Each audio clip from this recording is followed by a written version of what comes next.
Hey, so glad to be back on YouTube. I've been busy doing so many things. I have lots to tell you, and I have many more videos coming out after this one. So I've been uploading and uploading and correcting them. Let me take this off my screen. All these darn notifications. So, how's everybody doing? I've missed you. I hope you've missed me.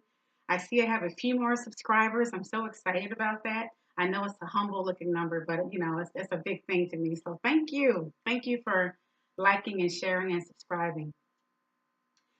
So this video update is about something I talked about in an earlier video. So if you've already gone through one or two of my earlier videos, I talked about how one of my friends from work went with me to the original property that I was going to purchase. Excuse me, I have allergies all year round and I'm just sneezing and blowing my nose. So her question was, Kenya, how do you do this? We make the same money. How are you able to do all of these things that you're doing? Because I can't do it. She says, I'm at capacity. I have lots of expenses. And she said, I want a house, but I don't want to be house poor. She said, what good is it to have a house and have a big old house and a nice place to stay that you own with the bank, but you can't afford to do anything else. You can't put furniture in it, and you can't go out, you can't have a good time.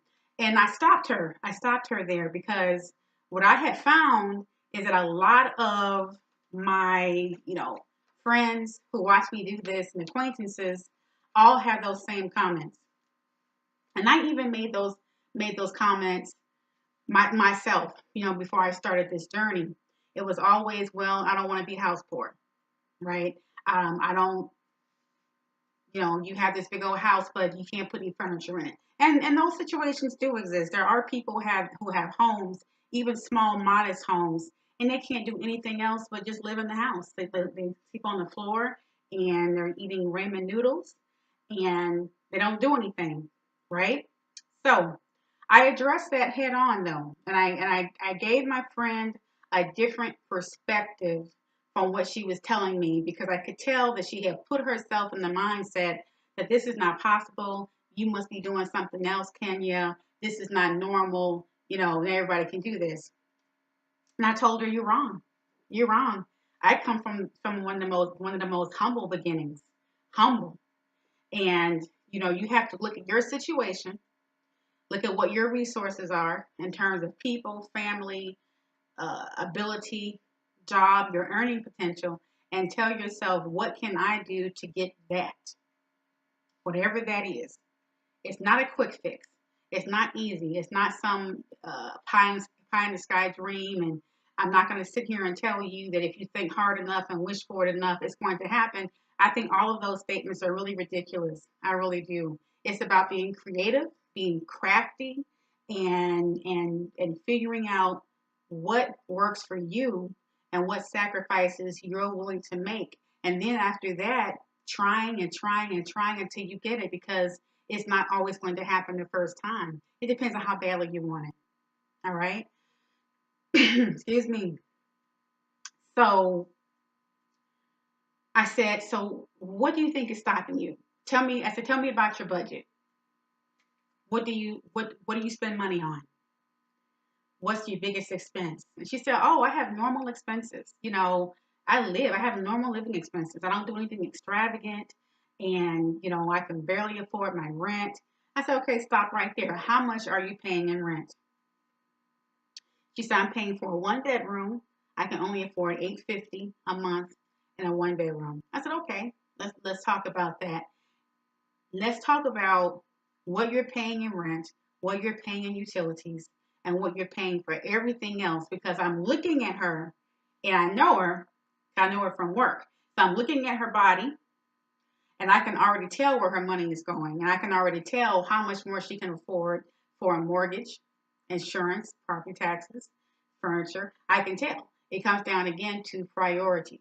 I said, if I can convince you that you're actually wearing and living the money that you could use to put towards a home purchase, would you try to follow some tips that I give you to go towards your own homeowner's dream? Excuse me. And she said, sure. I said, okay, I'm going to ask you some questions. They're going to be kind of personal, so don't get offended. I said, how much do you spend on your hair? So she wore her hair in, I think it was relaxed. She had no relaxed hot comb. So for those of you who don't know what that means, her hair is natural. She wears it, she blow dries it, and then she straightens it with a hot comb and has curls on it and things like that. I said, so how much do you spend on your hair?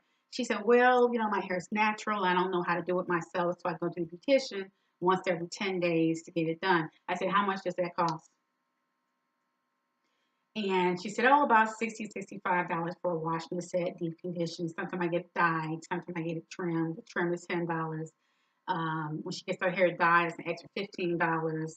An extra conditioner was $5. I said, okay. So anywhere from $65 to $95 every 10 days, correct? She said, yes. I said, okay. Let's write that down. Wrote down, between $65 $95. And I said, let me see your nails. So she put her nails up. She had on acrylic nails. Now these aren't my nails are real. This is a SMS style. I don't know what SMS stands for. I used to know, but it's some kind of powder they put over the nail, make it look pretty. I like getting my nails done. Most women do. You want to look feminine, you like the way it looks, makes you look good. But I only get this done when I can afford it, when I have extra money. My nails are done by a professional nail beautician, or whatever you call them, nail technicians, probably once every 2 months. I get my nails done, and in between that, I do it myself. Or they're not done at all. I just clean them, and I clip the nail, I put some oil on it, and I'm done. I said, how often do you get your nails done? Oh, she said, oh, every week. My nails done every week. I said, how much does that cost? Oh, $25, $35. Okay, just put that down. So that's about, to be on the safe side, $100 a month. Not going to count the 35. Let's just say $100 a month. Clothes. How much do you spend on clothes? She said, well, I want to look nice. And she said, I said, where do you shop? She said, oh, I go to the Macy's rack, the discount rack, and sometimes I go to Marshall's and Ross, and sometimes I order online. It's okay. So what would you say your clothing bill is on a month? Even if you buy all of your clothes, say in February, what would that break down to monthly? She said about $175 a month. I said, okay, let's do that. And she's counting coats, boots, everything from beginning to end, about $175 a month. I said, let's go to eating out. I know for a fact she goes out for lunch. She goes out for lunch. And I told her, I said, you go out for lunch every day. You get pizza, you go down to Grand Buffet, the Chinese, you go to Papacitos, you go to Jason's Deli, Chick-fil-A's around the corner. I've seen you at Piccadilly. I said, how much do you eat out total for the month? And she started thinking really hard. She said, well, I know I spend about $10 or $15 at lunchtime every day. I said, yeah, you do. That's about 20 days, right? So that alone is about $300 for lunch. She said, well, I don't eat breakfast, but I do tend to eat out for dinner in the 15. She said about 600 to 1,000 a month. I said, let's do 750. That's eating out. Travel. I said, you're always going on trips. You go to Miami, you go to California, you go to Vegas. You're always sending me flyers to go on trips with the girls. Girls' night out trips, anniversary trips, birthday trips. She said, oh, you gotta have fun. You gotta travel. You gotta go to Mardi Gras. You gotta have fun. You can't take your money with you. I said, you're right. You can't take it with you. So how much do your trips cost? How many trips do you go on every year? Now I know how many trips she goes on because I know how many trips she invites me to go on with them. I've only gone maybe once or twice over a 4-year period. So she said, oh, I go on about, she counted the Christmas holiday. She counted Thanksgiving. She counted her summer trip. She counted spring break. She counted a couple of other trips she goes on to see family. And then just randomness with her boyfriend. That's 8 trips. I said, how much do you think you spend on those trips? She said, well, I'm not paying cash. I charge it. I said, okay. But how much are you spending for the year on your trips? Because you go on trips every year. She added it up and she said, oh, she said, and she kind of got really quiet. She said, probably about 11, 12,000 for the year. I said, okay. That's about 1,000 a month. How much you spend for your car? She said 450. Wrote that down. All right. I said you go to happy hour on Wednesdays and Fridays. How much you spend on that? 60 a week. That's 240.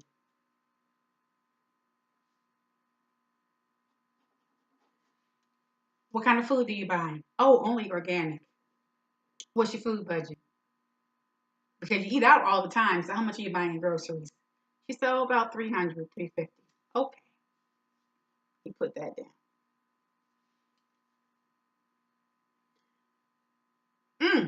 I said you went to a concert. You went to see Little Kim. Mm. You went to a Bruno Mars concert because you invited me and I didn't go. How much did those tickets cost? She said 350. She said I spent about 2,000 on concerts for the year. I said okay. Let's just say 150 for the month.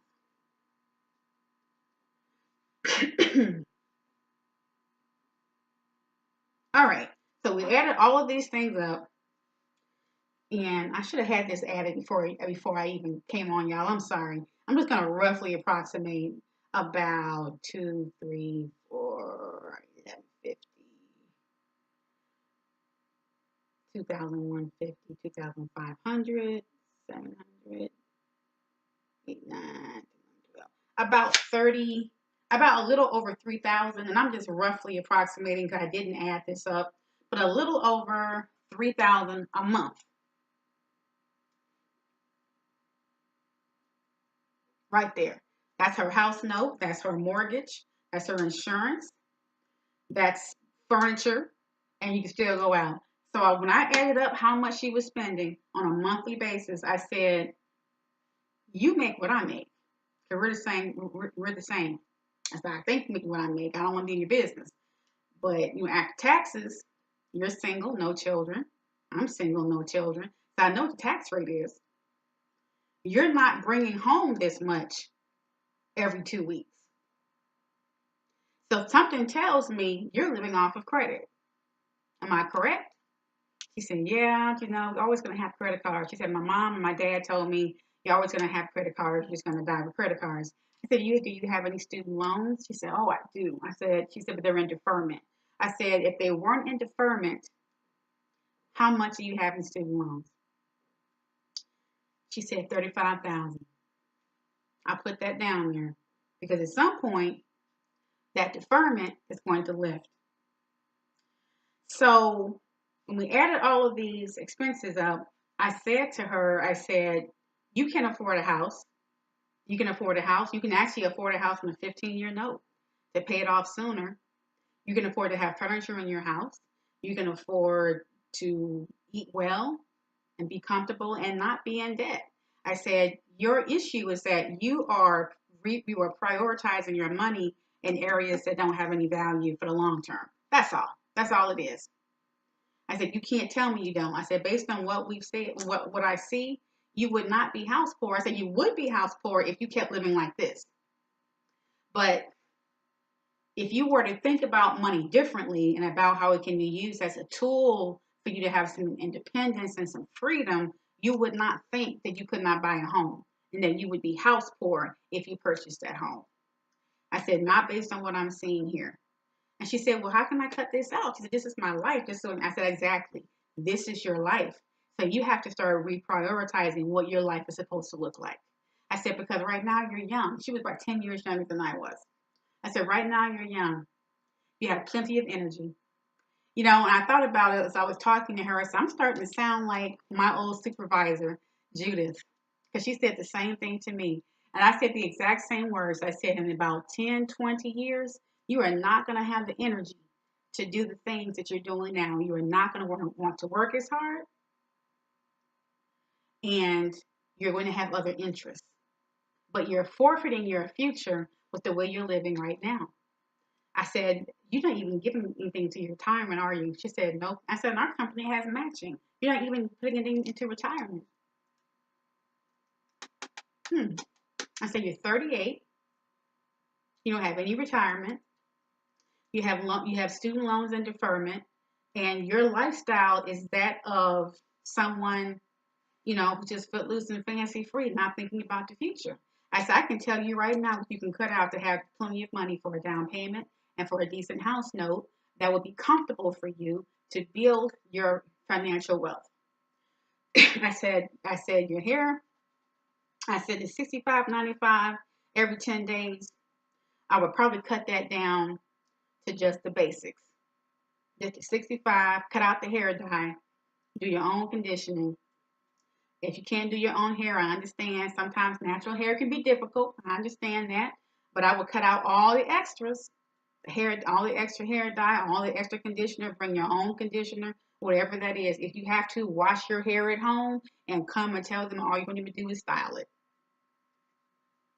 So I probably cut that down to 65. And she kind of looked at me like I was crazy. But I was trying to show her it's not about having the perfect life when you don't come from wealth and you have to create wealth from what you have, from your raw resources. You have to make some sacrifices. I said your nails. I said there's no reason you should be spending $100 a month on your nails. They're just nails. That's it. I said you can cut that down to zero. She said, "Oh no." I said, "Oh yes." I said, "I remember back in the day, my mom would sit at a table with me and my sister, and she would teach us how to polish our own nails. Before we had nail salons where you had SMS and gel and put your hand under that light with the gel, make it hard and pretty. We had old-fashioned nail polish from Walgreens. We would just sit there and polish those nails, and we put some lacquer on top of the nails and blow on it and place it in the fan for it to dry. And that's just how it was. And that was free. The polish may have cost $2 or $3. And I'm saying to you, you don't have that lifestyle where you can afford to pay $100 for nails. Can't do it. I said, let's look at clothes. $175, that's too much. I said, you're doing well by going to the clearance rack at Macy's. Marshalls and Ross are good places to shop because they have pretty good discounts. But you're trying to save money for a house. I would say you start going to some thrift stores. You start recycling your clothes. You look at, and unless you're gaining weight and you can't fit those clothes anymore, unless you're getting holes in your clothes, there's really no reason to purchase new clothes, new shoes, any of that stuff. Maybe some new boots when it gets cold, and maybe the other ones are worn out. You can't get them resold. Maybe some new tennis shoes because it's not healthy to have the same tennis shoes on year after year. I get that. But everything else, wash it, hand wash it, dry clean occasionally, recycle, recycle, recycle. But this is about saving up money. So you can easily save yourself at least $125 a month, I say, on clothing. I'm giving her a chance to do some dry cleaning, purchase some new underwear. We all need new panties, the occasional new bra, but really, 125, you should be out. Eating out, I said, you're spending $750 on eating out, and that's going on a credit card. And she put her head down. I said, you need to cut that down. I said, I'm not going to totally deprive you. You need to cut that down to at least 150. And let's just start off at 150. Give yourself a couple of days in a week that you want to eat out. Because right now you're doing it every day. Let's start small. Let's say you want to eat out on Friday. You like your Fridays, and you like going to brunch on Sundays. Every other meal needs to be purchased from the grocery store, and you need to cook and prepare and plan your meals. Period. So you can cut out. We just cut that eating out budget down. Yeah, let's just say 150 for the month. And that means you go to happy hours and get appetizers. That means you get those senior citizen specials. I remember when I was married, my husband and I were just dirt broke in the beginning. We would always go out to dinner, be between 4 and 6 because those were the specials, and you said all the senior citizens were in there because they were getting the little specials where you can get a nice prime rib or whatever, potatoes and a glass of beer or whatever for $10 as opposed to 20 or 30. It was smaller portions, but it was I can't remember what it was called, the early bird special or something. I said, you need to start doing some early bird specials. She said, but there's nobody out. I said, then you probably don't need to go out. I said, what are you trying to do? Catch a man or something? I said, you got to be more inventive. Go to the gym or go for a walk or something, but you don't spend $750 eating out. All right. Travel, $1,000 a month. I said, mm-mm. You need to take, and to be honest with you, I don't even believe it's 1,000 a month. I believe it's more. I said, you need to figure out what's important. Some folks need to visit you. You can visit family once a year. Start driving. Get some specials. Cut out all these girl trips and anniversary trips and birthday trips and Mardi Gras trips, and you take one trip. I don't want to deprive you of everything in life that's joyful and fun. But again, you're saving up for that house. You're trying to figure out how can I afford that house. Choose a trip. That's your special trip. Choose one family function. That's your function. Anything else, they come to you or you drive a car. No more plane tickets and train tickets and no more cruises. None of that. No more complete party packages where you all go down to Jamaica and you go into the party and then you go into the all white party and then you going over here to this event because it's another $1,000. Excuse me. After you get to the destination, you're paying an extra $1,000 for all the events. You're making the travel agent rich. Hotel person's getting rich. The event planner is getting rich off of your money, and you're saying you can't afford a house. They all have houses because you're spending your money. We talked about happy hour, 240 a week. What are you drinking? One happy hour. Treat yourself to one happy hour a month. One. Take that down from 240 to 30 or 40. Maybe two happy hours. Maybe two happy hours. I'm going to give you a chance to just kind of, ease into this. And then when you go to happy hour, you don't have to have 2 and 3 drinks. How about a glass of water that you sit next to your drink and you just have one glass of alcohol? One daiquiri or one Moscow Mule or one lemon drop. Sip on that a little bit. Drink your water. Call it a day. When that one drink is gone, get up and go home. That's it. Sip on the water. She thought I was crazy. She thought, like, what are you talking about? I said, this is about sacrifice. You want this money for your house? This is what you have to do. Look, I'm giving you some things. I would cut out everything. I was a gangster about getting my money for my house. It wouldn't even be an issue for any of this right here. She said, yeah, well, you're just weird. I said, okay, but I have properties. And guess what? I go to happy hour whenever I want to now. So, okay. Now, I said, girl, organic food, $3.50 a month. Organic food. You better take yourself down to Aldi's. You can't afford organic food right now. I said, look, you can't always go to Fresh Market or Whole Foods. Go to Trader Joe's. Trader Joe's, I know sometimes it's GMO, but this is about some short-term benefit here. Go get yourself a bag of apples, some vegetables, all this stuff. If you had your own house, you could grow your own fruits and vegetables. You have your own fruit trees. You can put a greenhouse on your property and have this all year long. I said, you got to cut this down. There are farmers markets in Atlanta, all over Atlanta. There's a farmers market on Spring Road. There's one on Ponce de Leon in Decatur. There's another farmers. It's like 2 or 3 farmers markets on Buford Highway where you can get a plethora of chicken, pork, beef, fish, all kinds of vegetables. I remember one week I put myself on a budget of $25. I was trying to save up some money, and I said to myself, this is what I'm going to spend on food. And I had $25 for the week. I went to the Super H Market on Buford Highway. There's several of them there. And I got a stack of potatoes, carrots, celery, green peppers, mushrooms, some bok choy. I got some chicken breast, some fish, a couple of pieces of beef. That stuff cost me $15. And that meal was going, and I was going to make different meals with all of that for the week. I had this book that I downloaded from the internet, an ebook on how to make 10 meals with basic ingredients, and I stuck to it. It was hard. It was difficult because sometimes I wanted to kind of experiment, but I learned how to, how to start experimenting with my food choices. I made soups and I made stir fries and something I just made patties. I just did whatever I had to do. I did what I had to do. And I told her, you have to do what you have to do. Really, you can cut this budget down. I said $350 on organic food for the month for one person? No. Especially when you're eating out at a tune of $750. I said right now I'm looking at 1,100. Bit my tongue. I said I'm looking at $1,100. I'm sorry, I bit my tongue. And that does not feel good. This is $1,100 on food.